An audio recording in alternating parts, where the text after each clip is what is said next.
সুপ্রিয় দর্শক শ্রোতা, সবাইকে শুভেচ্ছা। গণভোট নিয়ে আমরা কথা বলবো। গণভোটের অভিজ্ঞতা আমাদের বাংলাদেশে মোটেই ভালো না।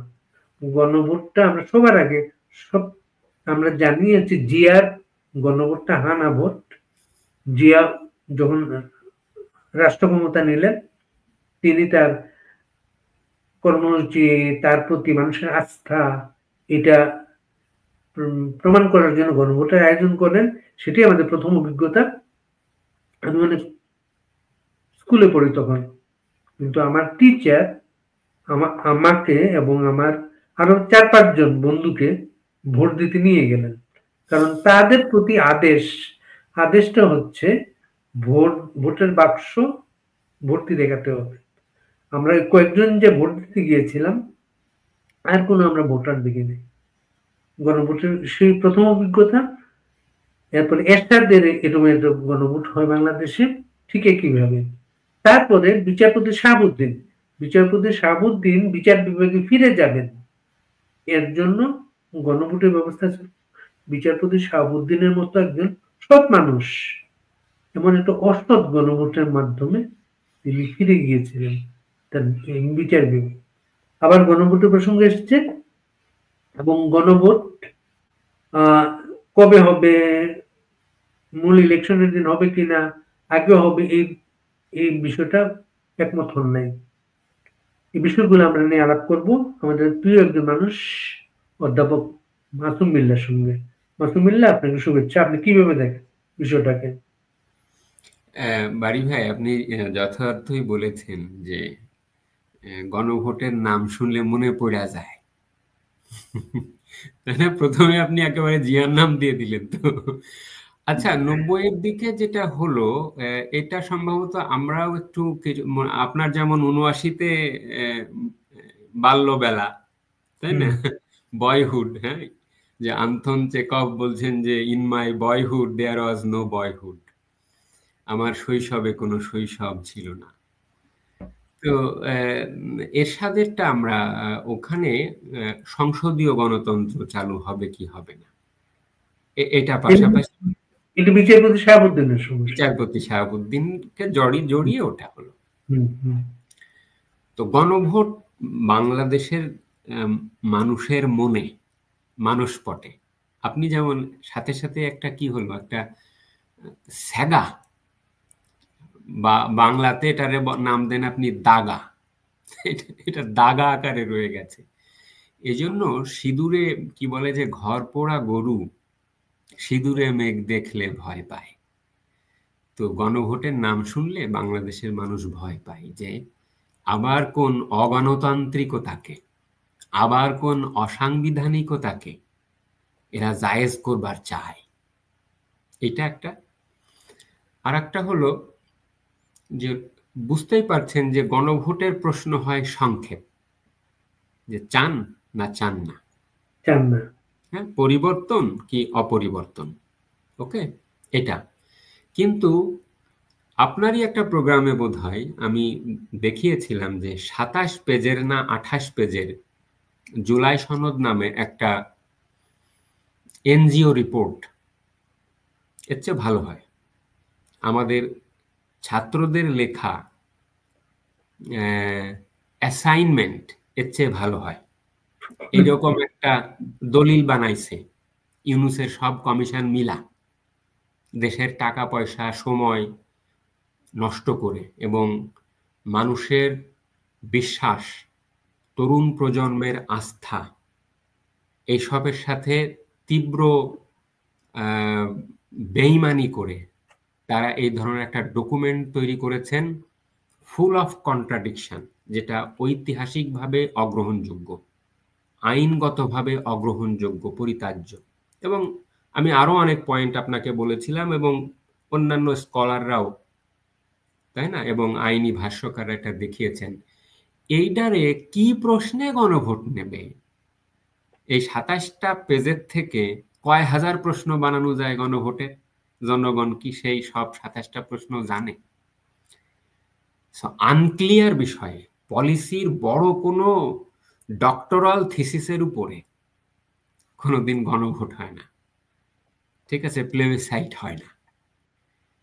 সুতরাং এখানে প্রশ্নই ফর্মুলেশনে নাই, সেটা জানে না এরাই। সেদিন লাইভ হচ্ছিল, আমি এগুলো দেখিও না, অনেকটা অনাগ্রহ বশত, যে কি হয় বোঝার জন্য, যেহেতু আমাকে কথা বলতে হয় ফোরামে, সেহেতু আমি একটু বুঝতে চাইলাম যে হোয়াট ইজ হ্যাপেনিং। এই বসে থাকে সামনে, ওই আলী রিয়াজ বসে থাকে, বুঝছেন, তার পাশেই আর একজন আছে, আপনি আলী রিয়াজের নাম শুধু নিয়েন না, ওর পাশে বদিউল আলম মজুমদার এবং আরো কমিশনের লোকজন থাকে। তার থাকে হলো সালাউদ্দিন আহমেদ, নতুন বাংলাদেশের সংবিধান বিশেষজ্ঞ হয়ে পড়ছে। তার সাথে আর একটা হচ্ছে জামাতের আইনজীবী শিশির মনিন, মানে সে বসে থাকে। আরো কয়েকজন আছে, কারা আছে, আমি এই যে জুনায়েদ সাকিরা বসে থাকে, তারপরে আক্তার বসে থাকে, এরা ওপিনিয়ন দেয়। হ্যাঁ, তারপরে আর একজন আছে, এই যে হাসনাত কাইয়ুমে আছে, রাষ্ট্র মেরামত, বহুদিন ধরে বলে রাষ্ট্র মেরামত করবে। হ্যাঁ, এবং এমন ভাবে কথা বলে মনে হয় যে আপনার জেমস মেডিসন, থমাস জেফারসন, এরা সবাই কথা বলতে নিজেদেরকে ভাবে।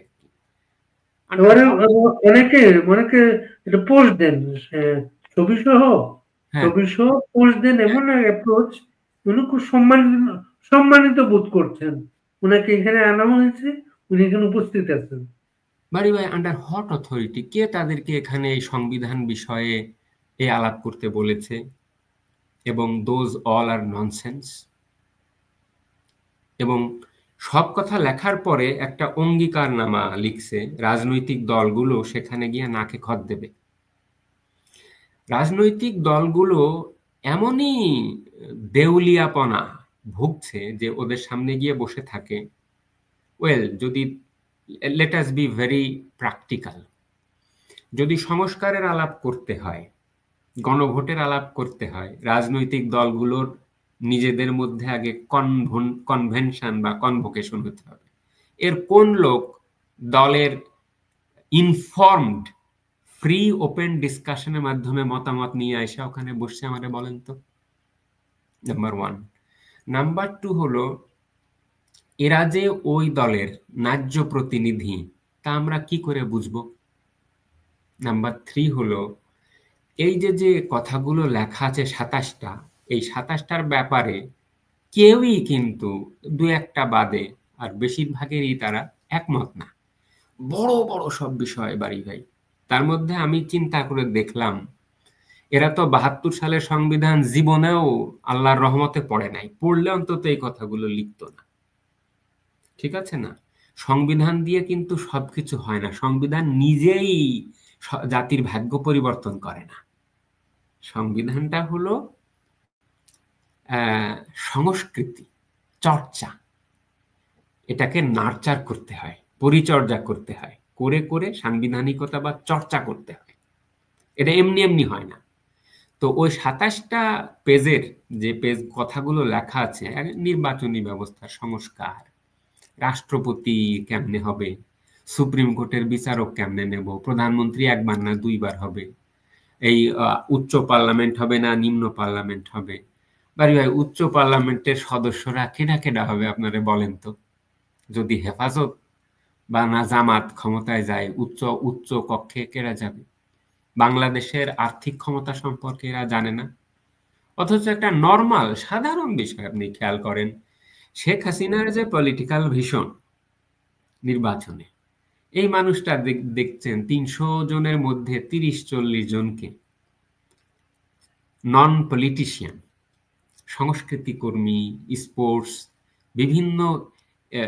বিভিন্ন ক্ষেত্রের মানুষদেরকে নমিনেশন দেয়। কারণ কি? ওই জায়গাগুলোতে যাতে দুর্নীতি কমে আসে, ওই জায়গাগুলোতে যাতে এক্সপার্টাইজ নিশ্চিত হয়, ওই জায়গাগুলোতে আদিবাসী, শিল্পী সমাজ, খেলোয়াড় সমাজ, এগুলো হয়।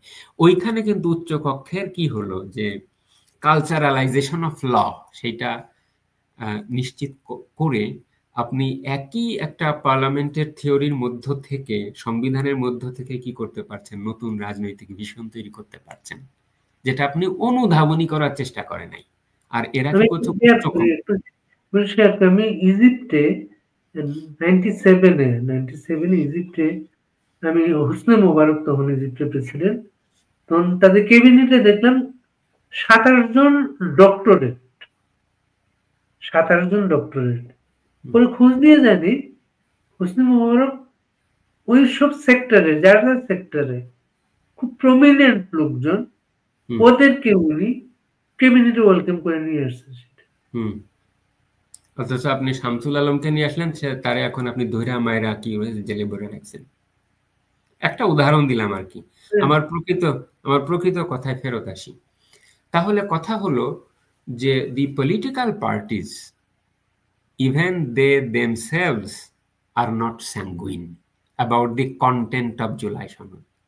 এইখানে লিখে রাখছে যে এইটা সংবিধানের উপরে প্রাধান্য পাবে। রাজনৈতিক দলগুলোর এমন দেউলিয়াপনা হয়েছে যে একটা পলিসি পেপার, এইখানে কি কোনো সংবিধান বেত্তা নাই? কার সঙ্গে আলাপ করা হয়েছে এখানে? কোনো আইনি প্রফেসর, কোনো সংবিধান বিশেষজ্ঞ, ডক্টর স্বাধীন মালিক পর্যন্ত তারেও নিদান পক্ষে শুনতে পারতেন। সে তো একসময় আপনাদের পক্ষেই কথা কইছে।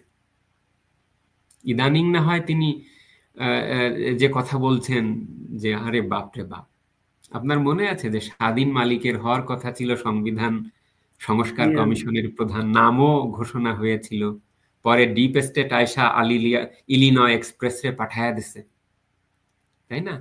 স্বাধীন মালিকরে যে সরায় দিয়েছে কারণ তারা জানতো যে স্বাধীন মালিক যদি চেয়ারম্যান হয়, স্বাধীন মালিক তো বলছে যে শেখ হাসিনা পদত্যাগ যদি করেও থাকে তাহলে নেক্সট পার্সন পার্লামেন্টের যে মেজরিটি রাষ্ট্রপতি, তাকে সর্বজনের কাছে গ্রহণযোগ্য হয় এইরকম একজন ব্যক্তিকে দিয়ে অন্তর্বর্তীকালীন সরকার করাতে পারবেন, সেটাই হবে সাংবিধানিকতাবাদ। ওই যে আমি চর্চার কথা বললাম যে বাড়ি ভাই, এইভাবে যে কোনো জাতীয় সংকট মুহূর্তেও সাংবিধানিকতার চর্চা অব্যাহত রাখতে হয়। অথচ এখন এই সরকারটা চলছে কিসের উপরে? পুরো 1 বছর বাংলাদেশ সংবিধানহীনতায় অবৈধ একটা শাসক দ্বারা চলছে, এবং তারা এসছে এই গণভোটের তকমা নিয়া। এবং আলিরিয়াজ থেকে তো আমি মোর এইটাকে এই যে এই Badiul Alam Majumdar, I am sorry যে সিনিয়র সিটিজেন, এক সময় ওই হাঙ্গার প্রজেক্ট করতো, ছাত্র হিসেবে মনে করতাম যে না ভালোই তো, হ্যাঁ, কিন্তু এখন আমি উপলব্ধি করতে পারি যে কোন ধরনের হাঙ্গার, মানে ক্ষমতা লিপ্সুতা একজন সিভিল সোসাইটির মেম্বার হয়েও এভাবে করতে পারে। বস্তুত এই লোকের সংগঠনের নাম সুজন না, তো তার নামের প্রথম যে 2 অক্ষর হয় তার সঙ্গে এই সুজন, বদিউল আলমের নামের প্রথম 2 অক্ষর, তার সঙ্গে এই নামের যে সুজনের সঙ্গে একটা প্যারাডক্স তৈরি হয়। এই প্যারাডক্সের আবার নতুন শব্দ, নতুন অভিধান সালাউদ্দিন আহমেদ দিয়েছে ইনফরমাল আলোচনায়।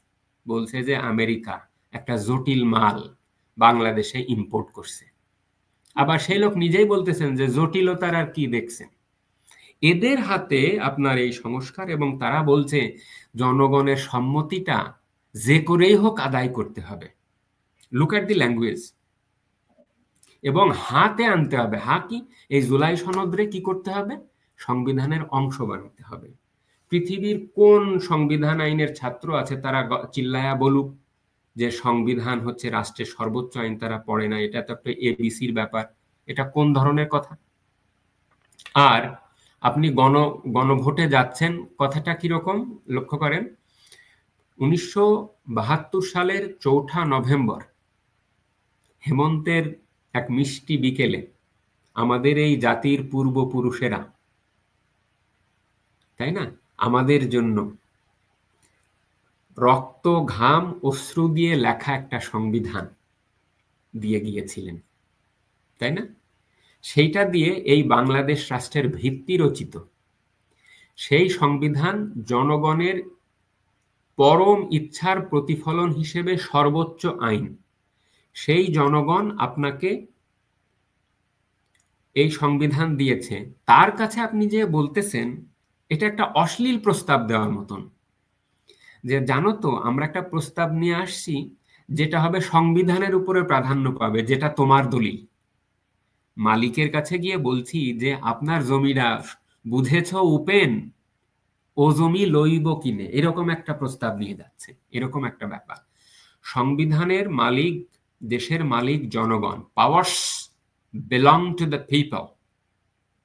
তাদেরকে গিয়ে আপনি বলছেন যে আমরা একটা গার্বেজ বানাইছি আওয়ামী লীগের ব্যান্ড কইরা, মুক্তিযুদ্ধের দল যারা সংবিধান বানিয়েছে, দেশ বানিয়েছে, বা এখনো বাংলাদেশের প্রগতিশীল চিন্তার আশাকাঙ্ক্ষা, বহুত্ববাদী রাজনীতির আশাকাঙ্ক্ষা, সেই দলকে আমরা ব্যান কইরা নাম না জানা কতকগুলো দল যাদের 2% না 3% ভোট আছে তার সাথে যুক্ত হয়েছে জামাত, বিএনপি, নাই সব মিলে তারা 50 হলো, বাকি 50। তাদের এই জুলাই সনদ যেটা ডিসপিউটেড, যার কন্টেন্ট, সেইটা নিয়ে তারা জনগণের কাছে গিয়ে বলছে যে তোমাদের মালিকানার সংবিধানের উপরে এটারে স্থান দেব। This is theoretically unacceptable, absurd এবং প্রিপস্টারিয়াস। এইটা একটা যুক্তি দিলাম আপনারে। আর একটা যুক্তি দিই আপনার মাধ্যমে দর্শকদের কাছে। এটা হলো এই আলী রিয়াজ কমিশন। এ হলো জাতীয় ঐক্যমত্য কমিশনের হচ্ছে সহসভাপতি। সহসভাপতি না, সভাপতিটাকে সভাপতি প্রফেসর ইউনূস নিজে। এরা বলতেছে যে আমরা সরকারের কাছে সুপারিশ করব। সরকারটা কেডা? সরকারটা তো ইউনূস নিজে। তাহলে ইউনূসই হচ্ছে সভাপতি, ইউনূসই হচ্ছে আপনার সরকার। তাহলে আবার মুখে মুখে বলতেছে যে আমরা সরকারের কাছে সুপারিশ করব যাতে করে এই গণভোটের ডেট আর নির্বাচনের ডেট এক হয়। তোমার গণভোট দেওয়ার ম্যান্ডেটটা কে দিয়েছে? গণভোট আয়োজনের ম্যান্ডেটটা তুমি কোথা থেকে পেয়েছো? বড় জোর তোমার একটা দায়িত্ব ছিল 3 মাসের মধ্যে একটা নির্বাচন আয়োজন করে মানে করে জনগণের প্রতিনিধির কাছে ক্ষমতা হস্তান্তর করে বিদায় নেওয়া। এই যে 1 বছর লেজিটিমেসি ক্রাইসিসে আপনি ফেলে দিলেন, দেশকে যে একটা সংকটে ফেলে দিলেন, রেফারেন্ডাম এবং নির্বাচন মুখোমুখি দাঁড় করিয়ে একটা ক্যাওয়াটিক সিচুয়েশন তৈরি করতে চাচ্ছেন, তার দায়িত্ব কে নেবে? এখন আসি সংবিধানের কথায়। সংবিধানে গণভোটের আয়োজনের যে সকল বিধান আছে, যেমন ধরেন বলা আছে যে এই বিধান, এটা জিয়ার সময় করছিল যে প্রিয়াম্বেল আরো কিছু কিছু বিধান যদি চেঞ্জ করতে হয় জনগণের কাছে গণভোট নিতে যেতে হবে। সর্বশেষ আওয়ামী লীগ আমলে যেটা করা হয়েছে সেটা হলো প্রিয়াম্বেল সহ 50টা অনুচ্ছেদে আপনি হাত দিতে পারবেন না। কেননা ওই জেনারেল জিয়ার মতো শাসকরা, যারা নাকি সংবিধানের প্রথম লাইনটাই চেঞ্জ করে দিয়েছিল, মুক্তিযুদ্ধের জায়গায় লেখে স্বাধীনতা যুদ্ধ, তাই না? এবং ওই আপনার লিবারেশনের জায়গায় লেখে ইন্ডিপেন্ডেন্স, এরকম পরিবর্তন করে। যারা 4টের খুঁটি, জাতির যে 4টা স্তম্ভ বাদ দিয়ে দেয়, এরকম যে যেন তেন ভাবে হেলাফেলা করে সংবিধানে ছুরি চালায়, এটা বন্ধ করবার জন্য অপরিবর্তন করার বিধান করা হয়েছিল, যাতে করে জাতির আশাকাঙ্ক্ষার সাথে মানব জাতির প্রগতিশীল আশাকাঙ্ক্ষা, কি সুন্দর শব্দ বাড়ি ভাই আমাদের সংবিধানে, যাহাতে আমরা জাতীয় সত্তায় সমৃদ্ধি লাভ করতে পারি। কি সুন্দর অনুবাদ করেছেন প্রফেসর আনিসুজ্জামান, তাই না? এর প্রত্যেকটা এত ব্যাখ্যার ইশারা হয় যে এটা দিয়েই আমার মতে আরো 50-100 বছর বাংলাদেশের সংবিধান টিকে থাকতে পারে। আর সেই সংবিধান তারা বাদ দেবার চায়, তাই না? সেখানে এখন দেখেন, আমি একটা ব্যাখ্যা দিচ্ছি আপনাকে, আপনি শব্দটার প্রতি খেয়াল করেন। রেফারেন্ডাম, রি মানে হলো নতুন, ফেরি, এটা ল্যাটিন টার্ম ফারেন্ডাম, ফেরি শব্দ থেকে এসছে। ফেরি মানে এই যে আমরা ফেরি করে নিয়ে ক্যানভাস করে নিয়ে বেড়াই না, যে পত্রিকা ক্যানভাস করে নিয়ে বেড়ানো ইত্যাদি, তাহলে রি ফেরি, নতুন করে ফেরি করা, অর্থাৎ জনগণের কাছে আবার ফেরি করা। এর কথাটার মানে হলো, রি মানে হলো কি, আগে একবার আপনি জনগণের ভোট নিয়ে আসছেন একবার, অর্থাৎ ডেমোক্রেসি আবার 2 প্রকার। একটা হলো রিপ্রেজেন্টেটিভ টাইপ অফ ডেমোক্রেসি, মানে যেটা পৃথিবীতে এখন প্রচলিত বেশিরভাগ গণতন্ত্রে, যে এমপি নির্বাচিত হয়, তাদের মাধ্যমে ক্ষমতাটা প্রযুক্ত হয়, এটাকে বলে রিপ্রেজেন্টেটিভ ব্র্যান্ড অফ ডেমোক্রেসি, তাই না? ওয়েস্টমিনিস্টার মডেল, ল্যাঙ্কাস্টার হাউস এটা বলে। ইন্ডিয়া গ্রেটেস্ট এক্সাম্পল হচ্ছে আপনার রিপ্রেজেন্টেটিভ। এই রিপ্রেজেন্টেটিভের মধ্যে আর একটা হয় ডিরেক্ট ডেমোক্রেসি, সেটা কি জনগণের কাছে সরাসরি চলে যাওয়া।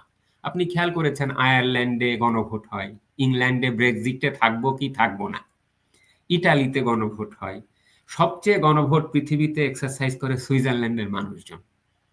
এখানে 1848 সাল থেকে এই পর্যন্ত প্রায় 400-র বেশি গণভোট হয়েছে। ইটালিতে এরকম, ফিনল্যান্ডে এরকম, জাপানে গণভোট হয়। এই গণভোটে কি হয় জানেন, এখানে অর্থনীতির প্রশ্ন আসে, যেমন অস্ট্রেলিয়ায় সর্বশেষ গণভোটে গভর্নমেন্ট হেরে গেছে। গণভোটের সাবজেক্টটা ছিল আদিবাসীদের, আদিবাসী ভয়েসের বিষয়ে গভর্নমেন্ট বিশেষ কিছু ব্যবস্থা নিতে চাইছিল। বিরোধী দল একটু কনজারভেটিভ, তারা এর বিপক্ষে অবস্থান নিয়েছে। অস্ট্রেলিয়ার মানুষ বাইরে রেসিজম নাই, রেসিজম যে মনের মধ্যে আছে গণভোটে সেটা স্পষ্ট হয়েছে। গভর্নমেন্ট হেরে গেছে, আদিবাসীদের ভয়েসটা দেওয়া যায় নাই। বাইরের দেশে এই গণভোট কাজ করে, কারণ কি বলেন তো? কারণ হলো অলরেডি ইনস্টিটিউশনালাইজড সরকার গণতান্ত্রিক, কিন্তু যখন তারা দেখে কোনো মেজর জাতীয় পলিসি ইস্যুতে বা সংবিধান রিমেক, রিশেপ, আনমেক অথবা বিল্ড প্রসেসে বড় কোনো প্রশ্ন জড়িত, তখন তারা গণভোটে চলে যায়। আর আরেকটা ব্যাপার হচ্ছে, এখানে ধরেন বাংলাদেশের গণভোট সফল হয় না এই কারণে মানুষের আগ্রহ তৈরি হয় না। সেখানে মানুষ জানে এটা তো হা না, যারা হা করার জন্য গণভোট করতেছে হা করে নেবে সেটা। আর অস্ট্রেলিয়ায় আবার অন্য পরিস্থিতি, অস্ট্রেলিয়ায় ভোট না দিলে জরিমানা হয়, এর জন্য ভোট দিতে যায়। ঠিক। তাহলে শব্দগত যে আমি ব্যাখ্যাটা দেওয়ার চেষ্টা করছিলাম, রিফেরিন্ডাম, রিকরিজেন্ডাম বলে না, অ্যাডেন্ডাম, এটা ল্যাটিন খুব শব্দ নিয়ে আমি খেলা করতে পছন্দ করি। তো এই রেফারেন্ডাম মানে হলো already a kind of legitimacy আপনার আছে, থাকতে হবে। প্রফেসর ইউনূসের কোন ভোটে জয়লাভ করে সরকারে আছে যে সে রেফারেন্ডাম দেবে, সেই ক্ষমতা আছে, তাহলে তো এটা রেফারেন্ডাম হবে না। তোমারই তো আইনগত বৈধতা নেই ক্ষমতায় থাকার, তুমি তো জনগণের ম্যান্ডেট নিয়ে আসনি, তুমি আবার কি বিষয় নিয়ে রেফারেন্ডাম নিচ্ছ? মানে এরকম ব্যাপারটা হচ্ছে যে বিয়ের প্রপোজালে এক বিআই আর এক বিআইকে বলে যে আমি আপনার মেয়েকে পছন্দ করছি, আর অন্য বিআই বলছে যে আমি কবুল করলাম। মানে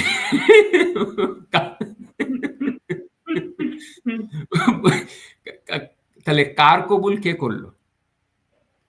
তাহলে যে বিষয়ের মালিক না, যে বিষয়ে বলার কথাই না, সে বিষয়ে তারা সেটা করছেন। ওয়েল, প্রফেসর ইউনূস বলবেন যে আমি যদি সংস্কার না করি তাহলে কে করবে? তোমাকে তো সেই দায়িত্ব দেওয়া হয় নাই। আপনি একটা যুক্তি নেন, ফ্যালাসিটা কোথায়? যে নির্বাচনে রাজনৈতিক দলগুলো যার যার মতন করে ইশতেহার দেবে, এটাই স্বাভাবিক। সেই ফিলসফিটা রাজনৈতিক দলগুলোর, জনগণ যেটা গ্রহণ করবে তারা ভোটে দেবে, তারপরে তারা পার্লামেন্টে এসে পাশ করবে, এটাই হলো গণতান্ত্রিক স্বতঃসিদ্ধ নিয়ম। আগেই যদি আপনি নাকে খত দিয়ে নেন যেটা বাস্তবায়নের ক্ষমতা আপনার নাই, তাহলে একটা ভুয়া প্রতিশ্রুতি দিচ্ছেন। আর একটা হচ্ছে জনগণের সাথে আপনি প্রতারণা করছেন, রাইট? এবং আর একটা হচ্ছে যে তাহলে তো আপনার আর নির্বাচনের কোনো দরকারই থাকছে না। সুতরাং আগেই এই যে সংস্কার করে যাবার, সব করে যাবার যে প্রবণতা, এটা নির্বাচন কনসেপ্টেরই পরিপন্থী। আপনি এটা বললেন না যে এখানে যারা আছে প্রতিদিন বৈঠকে যারা বসে, যারা আইন প্রণেতা, কোন আইন প্রণেতা নাই কিন্তু এখানে। হ্যাঁ, আবার বিএনপির যে সালেউদ্দিন, যিনি সবচেয়ে গুরুত্বপূর্ণ ব্যক্তি এখানে, তার অ্যাপ্রোচটা হচ্ছে এটা তাড়াতাড়ি বাবা শেষ করো। হ্যাঁ, সবকিছুতে বলবে আমরা সম্মতি দিদি শেষ করো। প্র্যাকটিক্যালি ওরা কি করবে না করবে এতেই বোঝা যাচ্ছে এটা একটা প্রতারণা হচ্ছে। এবং এই যে জুলাই সনদ, সাকিব বলতেছে যে এখন একটু খোলা রাখেন, আমরা কিছু একটা করতে পারি কিনা। ওই দিন আলোচনায় বলতেছে এই জুলাই সনদটা সংবিধানের উপরে প্রাধান্য দেওয়া হবে, এইটা প্রশ্ন, নাকি নির্বাচনে জয়লাভ করে সে এগুলো বাস্তবায়ন করিতে বাধ্য থাকিব, বাধ্য করা উচিত, এইটা প্রশ্ন, নাকি এর কোন সুনির্দিষ্ট ইস্যুটা নিয়ে প্রশ্ন। এর তো কোনো কিছুই ঠিক নাই। যেহেতু ঠিক নাই, তাহলে এই অবস্কিউরিটিতে কিভাবে রেফারেন্ডামের আলাপ আসতে পারে? ভয়ানক একটা ছেলে খেলায় এই কমিশনের সদস্যবৃন্দ আলী রিয়াজ অ্যান্ড কোম্পানি মেতে উঠেছেন। এটা বাংলাদেশের কোন আইনের অধ্যাপক এই প্রক্রিয়ার সঙ্গে আছেন? ঢাকা ইউনিভার্সিটির একজন প্রফেসর ছিলেন, প্রফেসর ইকরামুল হক। আরো কয়েকজন, ওই ঢাকা ইউনিভার্সিটির কয়েকজন বিএনপি মনা অধ্যাপকরা এটা আলোচনা করে। বাংলাদেশের অন্য কোনো ভার্সিটির কোনো অধ্যাপককে তারা ডাকে নাই। কোনো আইনজীবীকে, সংবিধান বোঝে এইরকম কোনো আইনজীবীকে তারা ডাকে নাই। এর মধ্যে কার গরিমা? ব্যারিস্টার আমিরুল ইসলামের মতো আইনজীবীকে কেন ডাকে নাই জানেন? কেন? আইনজীবীকে কেন ডাকে নাই? এটা এর আগে একটা আলোচনায় আমি শুনছিলাম, ফরহাদ মাজহার বলতেছে এটা ভুয়া একটা ধারণা তৈরি করে রাখছে, সংবিধান নাকি বুঝে আইনজীবীরা, আইনজীবীরা যে বুঝে না এটা আমরা প্রমাণ করে দেব।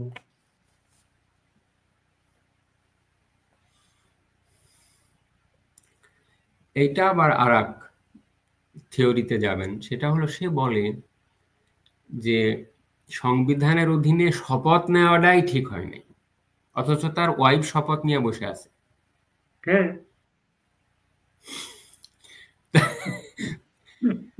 তাহলে কিসের পাল্লায় আমরা পড়েছি? such a colossal wastage of national resources. Professor Ali রিয়াজের ইয়েটা লক্ষ্য করেন, তার বাঘগুলো, তার জীবনের বাঘগুলো লক্ষ্য করেন। 80-র দশকে ওখানে তো হনুলুলু ভার্সিটিতে পড়ছে। থিওরিটা হলো আপনার 70-এর দশকে 80-র দশকে সামরিক শাসনরা কেমন করে কাজ করছে এটা নিয়ে তার থিসিসটা নিজে থেকে প্রকাশিত হয় নাই, অবশ্য আমার নজরে পড়ে নাই। লেখালেখি মিলিটেন্সি নিয়ে, সাউথ এশিয়াতে ইসলামাইজেশন, তালেবানাইজেশন প্রসেস নিয়ে মেনলি, এবং সামরিকায়ন প্রসেস নিয়ে। তা আমার প্রশ্ন যে রাইজ অফ মিলিটেন্সি নিয়ে তার যে বই 2004-এর দিকে বাংলাদেশে তালেবানাইজেশন নিয়ে লেখা, বলে যে এদেরকে মেন স্ট্রিমিতে রিকগনিশন দেওয়া হয় না, কিছুটা করা দরকার, করলে তারা আসতে পারে। শেখ হাসিনা তো তাদেরকে, কওমিদেরকে স্বীকৃতি দিয়ে তাদেরকে সায়েন্স সিলেবাস চেঞ্জ করায়, বিজ্ঞান টিজ্ঞান ঢোকায় চেষ্টা করল। এখন সে এসে কি করছে যে সংবিধানের ইয়ে থেকে সেকুলারিজমটা বাদ দিয়া শুধুমাত্র রাষ্ট্রধর্ম রেখে জামাত ইসলামকে বামে পাশে নিয়ে বলছে আমরা গণতন্ত্রায়ন করব। তাহলে নিজের যে লেখা গবেষণা বা ফিলসফি, তার থেকে একেবারে সম্পূর্ণ বৈপরীত্যময় একটা অবস্থানে, অ্যাটলিস্ট একটা অবোধগম্যতম স্থানে তিনি চলে যাচ্ছেন। তাহলে একজন আরো সর্বশেষ তার বইয়ের নাম কি জানেন নাকি? বলে যে লুণ্ঠিত ভবিষ্যৎ। শব্দগুলো মানে বইয়ের শিরোনামই এক এক ধরনের লিডিং কোয়েশ্চেন। আরো তাসলিমা নাসরিনের উপরে প্রচুর লেখা আলী রিয়াজের। আমার প্রশ্ন, তসলিমা নাসরিনের জন্য যে ফ্রিডম অফ রিলিজিয়নের যে সোসাইটি ভারতীয় উপমহাদেশের তৈরি হবার কথা, তিনি ভারতীয় সরকারেরও সমালোচনা করেছেন, বাংলাদেশের তো করেছেনই। এখন যাদের উত্থানে তিনি সাহায্য করলেন, এই যে ইসলামিক জামাত ইসলামিক শক্তির যে উত্থানে সাহায্য করলেন, সংবিধানের কমিশনের একজন প্রধান এবং ঐকমত্য কমিশনের একজন প্রধান, ডাজ হি ফিল কমফোর্টেবল? তার মতন একজন শিক্ষিত মানুষের কাছ থেকে আমরা তো এটা আশা করি না। আমি আজকে ভদ্রভাবেই তার সমালোচনাটা করছি যে তিনি কি দেখতে পারেন না, বুঝতে পারেন না? তিনি কি পৃথিবীর আমেরিকায় থেকেছেন? আমেরিকাতে জানেন না যে সংবিধানের স্ট্যাটাসটা কি? তিনি সরকার রাজনীতি বিজ্ঞান বিভাগে পড়ান এবং সেখানে ডিস্টিংগুইশড প্রফেসর, তাই না? সেটা যদি তিনি কি জানেন না যে একটা দেশের সুপ্রিম লয়ের স্ট্যাটাসটা কি? তার সামনে কথা হচ্ছে যে সংবিধান, জুলাই সনদ তারই বানানো, রিফরমেশন নিয়ে আবার সেখানে যে আলোচনা হচ্ছে, তাহলে এতক্ষণ কি আলোচনা করলেন আপনারা? কথাটা বুঝতে পেরেছেন? সুতরাং এই যে সব আলোচনা শেষে যদি আলোচনা শেষ করে ফেললো তারা, পরের দিন সবার কাছে চিঠি পাঠানো হলো, সবার কাছে চিঠি পাঠানো, ইমেল করা হলো বিকাল 4টার মধ্যে এটা জবাব দেওয়ার জন্য।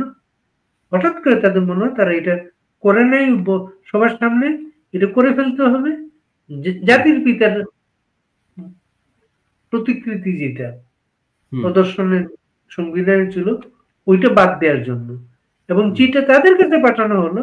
এটা সবাই, কেউ জাতির পিতা মানে না, শুধুমাত্র একজন, একটা দল, মোস্তাক হোসেন একটা রেকর্ড করে সে জানালো তারা এটার সাথে একমত না।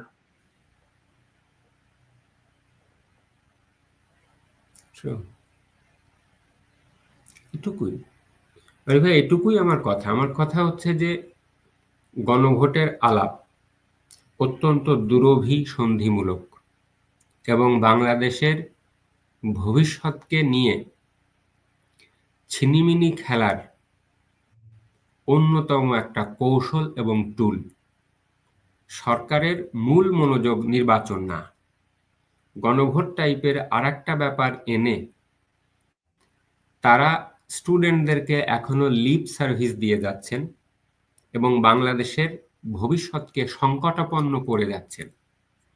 আমি একজন লয়ের একাডেমিক হিসেবে সংস্কার কমিশনের এই যে আলাপ বা ঐকমত্য কমিশনের যে আলাপ, এটাকে সম্পূর্ণভাবে ডিজোন করি, সম্পূর্ণভাবে এটাকে সমালোচনা করি এবং আমি মনে করি যে এটা আমাদের জাতীয় জীবনে কোনো কন্ট্রিবিউশনই এনে দেবে না এবং বাংলাদেশের ভবিষ্যৎকে আরো অন্ধকারময় করবে। আপনারা আমাদের মুক্তিযুদ্ধের মাধ্যমে অর্জিত এই সংবিধানটাকে ধ্বংস করার হাতিয়ার হিসেবে বা ক্রীড়ানক হিসেবে ব্যবহৃত হবেন না। দয়া করে জনগণের মালিকানার সংবিধানকে নিয়ে আপনারা কয়েকজন মানুষ এসির মধ্যে বসে এই সংবিধানটাকে মেরে ফেলবেন না, কেননা এটা বাংলাদেশের মানুষের বাতিঘর। এই বাতিঘরের মাধ্যমে সংবিধানটা বেঁচে থাকবে। সংবিধান ডেভেলপড হয়, গ্রোথ হয়, ভাঙে না। মেকিং হয়, আনমেকিং হয় না। মেম্বারমেন্ট হয়, ডিসমেম্বারমেন্ট হয় না। সুতরাং গ্লোবাল কনস্টিটিউশনালিজম, বৈশ্বিক সাংবিধানিকতাবাদের যে আলাপ, সেই আলাপে আমরা শরিক হতে পারি, সেটাতে আমরা কনস্টিটিউটিভ পাওয়ার হিসেবে ব্যবহৃত হতে পারি, ধ্বংসাত্মক পাওয়ার, নেগেটিভ পাওয়ার হিসেবে না।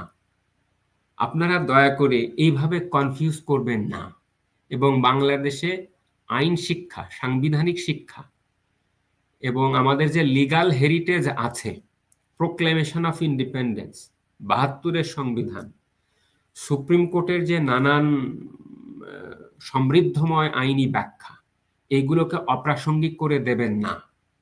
রাজনৈতিক দলগুলোকে আপনারা আলোকায়ন করুন, কিন্তু দয়া করে আর এই আত্মহননমূলক এই যে জুলাই সনদ করা হয়েছে, এটাকে আর এইভাবে অ্যাডভান্স করেন না প্লিজ। জুলাই সনদের স্পিরিট আমি যদি নিজের আদর্শিক জায়গা ছাড় দিয়ে এসেও আর্গু করি, বুঝে করতে চাই, তাহলে একটা আলাপের স্বরূপ আমি এটা বলছি যে নতুন বিল অফ রাইটস, যেটা অস্ট্রেলিয়া, নিউজিল্যান্ড, আমেরিকা, ফ্রান্স এবং বিভিন্ন জুরিসডিকশনসে আছে, রাইট টু ইন্টারনেট, কতগুলো 5টা 6টা 7টা জায়গায় সংশোধনী এনে যদি জনগণের কাছে রাজনৈতিক দলগুলো যায়, তাহলে সেটাকে সংবিধানের সাথে সাংবিধানিক মর্যাদা, স্যাংটিফাইড একটা ডকুমেন্ট হিসেবে অদূর ভবিষ্যতে স্যাংটিটি দিলে 24-এর ট্রান্সফরমেটিভ যে চেতনা, সেটাকে আত্মীকৃত করা সম্ভব। কিন্তু 24 অবশ্যই বাংলাদেশের কনস্টিটিউশনাল মোমেন্ট না। বাংলাদেশের কনস্টিটিউশনাল মোমেন্ট 1972, এবং সেটাই এই রাষ্ট্রের টিকে থাকার একমাত্র ভিত্তি। বাংলাদেশকে যদি বাংলাদেশ হিসেবে টিকে থাকতে হয়, তাহলে অবশ্যই 72 সালের সংবিধানকেই ভিত্তি হিসেবে ধরতে হবে, এবং সেটাই আমাদের বর্ধিষ্ণু বৃক্ষ। সেটাকে যদি আপনারা বাদ দিয়ে এই ধরনের এই রেফারেন্ডাম বা গণভোট নামক কোন একটা জিনিসে যান, মানুষ বিভ্রান্ত হবে এবং আমাদের জাতির ভাগ্যাকাশ আবারও অন্ধকারাচ্ছন্নময় হবে, অসাংবিধানিক সরকার ক্ষমতায় আসবে এবং এক ধরনের ঝঞ্ঝা বিক্ষুব্ধ সমাজ তৈরি হবে। আমি এই ব্যাপারে আপনার অনুষ্ঠানের মাধ্যমে আমি সবাইকে সতর্ক করছি। ডক্টর বিল্লাহ, অনেক ধন্যবাদ আপনাকে যে আলোচনাটা করলেন। আমি গত কয়েকদিন যাবৎ কোথাও আমি দেখি নাই এই আলোচনাটা হচ্ছে। সবাই এই মুহূর্তে ব্যস্ত সেনাবাহিনীর সদস্য মামলা নিয়ে, কিন্তু এই ফাঁকে তারা 17 তারিখে এটা সিগনেচার করবে, তারা অনুষ্ঠান করবে, তারা তাদের মতো করে পাশ করে ফেলবে, যেটা আমাদের জন্য বিপর্যয় নিয়ে আসবে। এটা নিয়ে আরো আলোচনা হওয়া দরকার ছিল। মানুষের কাছে সব এখানে যে রাজনৈতিক দলগুলোর মাধ্যমে আলোচনা হয়েছে, এর বাইরেও অনেক মানুষ আছে। আওয়ামী লীগকে আপনি বাদ দেন, সাংস্কৃতিক জগৎ আছে, নানা সেক্টর আছে। এটা আরো সব সেক্টরে আলোচনার দরকার ছিল, এরা সেটা মনে করলো না। এর খেসারত আমরা দিব না, তারা দিবে, কিন্তু এটা মানুষ মানবে না। সবাইকে শুভেচ্ছা।